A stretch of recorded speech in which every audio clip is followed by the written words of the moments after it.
Have you said thank you once this A lot entire of meeting? times. No, in this Even entire meeting, today. have you said thank Even you?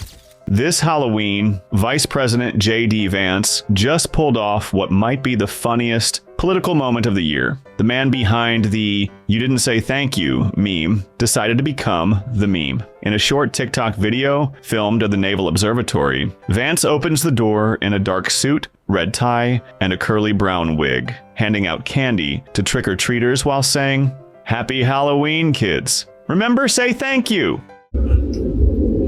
Happy Halloween, kids, and remember, say thank you.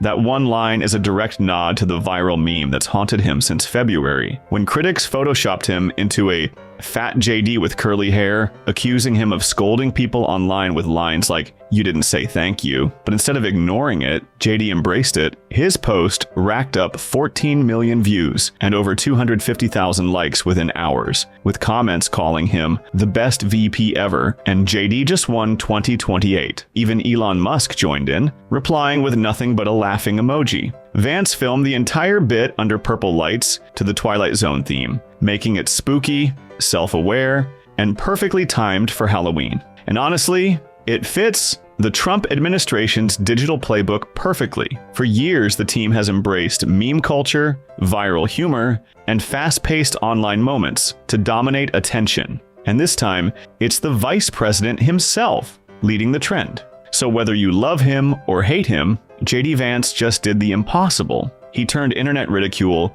into a political win, with nothing but a wig and a good sense of humor. In case you have missed the "you didn't say thank you" clash of JD Vance with Zelensky in February 2025, watch here.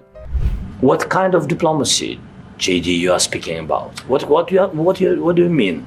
I'm talking about the kind of diplomacy that's going to end the destruction of your country. Yes, but if you Mr. President, with respect, I think it's disrespectful for you to come into the Oval Office and try to litigate this in front of the American media. Right now, you guys are going around and forcing conscripts to the front lines because you have manpower problems. You should be thanking the president for trying to bring an end to this conflict. Have you ever been to Ukraine that you say what problems we have? I have been to. Come once. I've actually watched and seen the stories, and I know what happens is you bring them on a propaganda tour, Mr. President.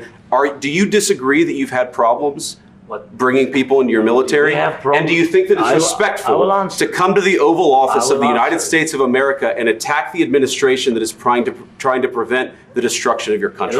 A lot of questions. Let's start from the beginning. Sure. First of all, during the war, everybody has problems, even you, but you have nice ocean and don't feel now, but you will feel it in the future. God bless. You don't know that. God bless. God bless. You will not have war. Don't tell us what we're going to feel. We're trying to solve a problem. Don't tell us what we're going to feel. I'm not telling you. Because you're in no position to dictate that. Remember this. You're in no position to dictate what we're going to feel. We're going to feel very good. You will feel influence. We're going to feel very good and very strong. You will feel influence. You're right now not in a very good position. You've allowed yourself to be in a very bad position, and he happens to be right about it. From the very beginning of the war. You're not in a good position. You don't have the cards right now.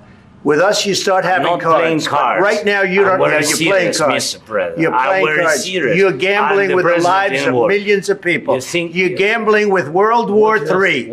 You're gambling with World War III. And what you're doing is very disrespectful to the country, this country. That's backed you far more than a lot of people said they should have. Have you said thank you once? This entire meeting?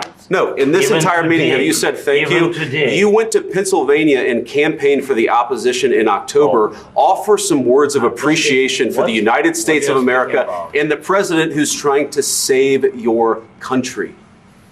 Please, you think that if you will speak very loudly about the war, He's not speaking loudly. He's not speaking loudly. Your country is in big trouble. Can I Wait a answer? minute. No. You've done a lot of talking.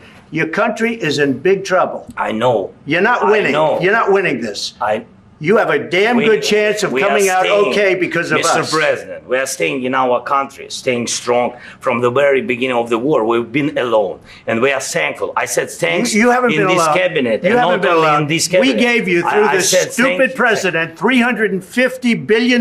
You voted we gave for you your military equipment, and you men are brave, but they had to use our military. Yes. What about if you didn't have our military equipment, you invited if me you to didn't speak. have our military equipment, this war would have been over in 2 weeks. In 3 days, I heard it from Putin. In 3 days, this is something maybe new. less. In 2 weeks, of course, yes. It's going to be a very hard thing to do business like this. I Again, tell you you. just say thank you. I said a lot of except times that there, thank you except to that, American people. except that there are disagreements, and let's go litigate those disagreements rather than trying to fight it out in the American media when you're wrong. We know that you're wrong. But you see, I think it's good for the American people to see what's going on I over understand, there. sir. I think it's I very understand. important. That's why I kept this going so long. You have to be thankful. You don't have the I'm cards. thankful. You're buried there. Your people are dying. tell you You're again, running I low on know. soldiers. Listen, you're running Mr. low on President. soldiers. It would be a damn good thing. Mr. And then President. then you tell us, I don't want a ceasefire. I don't want a ceasefire. I want to go and I want this. Look, if you could get a ceasefire right now, I tell you, you take it so the bullets stop flying and your men stop getting killed. Of course, we want to stop the war. But you're saying you don't want a ceasefire. But I said to you, I want a ceasefire. with guarantees. Because you'll get a ceasefire faster than an agreement. Ask our people about ceasefire, what they think. That wasn't doesn't with matter me. for you what- that what wasn't this with me. means. It That was with wasn't with a you. guy named Biden, who was not a smart person. This That is was your, with, this that was is with your Obama. president. It was your president. Excuse me. That was with Obama, who gave you sheets, and I gave you javelins. Yes. I gave you the javelins to take out all those tanks. Obama gave you sheets. In fact, the statement is Obama gave sheets and Trump gave javelins. You got to be more thankful, because let me tell you, you don't have the cards. With us, you have the cards. But without us, you don't have any cards. I've empowered you to be a tough guy. And I don't think you'd be a tough guy without the United States. And your people are very brave. But you're either going to make a deal or we're out. And if we're out, you'll fight it out. I don't think it's going to be pretty, but you'll fight it out. But you don't have the cards. But once we sign that deal, you're in a much better position. But you're not acting at all thankful. And that's not a nice thing. I'll be honest, that's not a nice thing.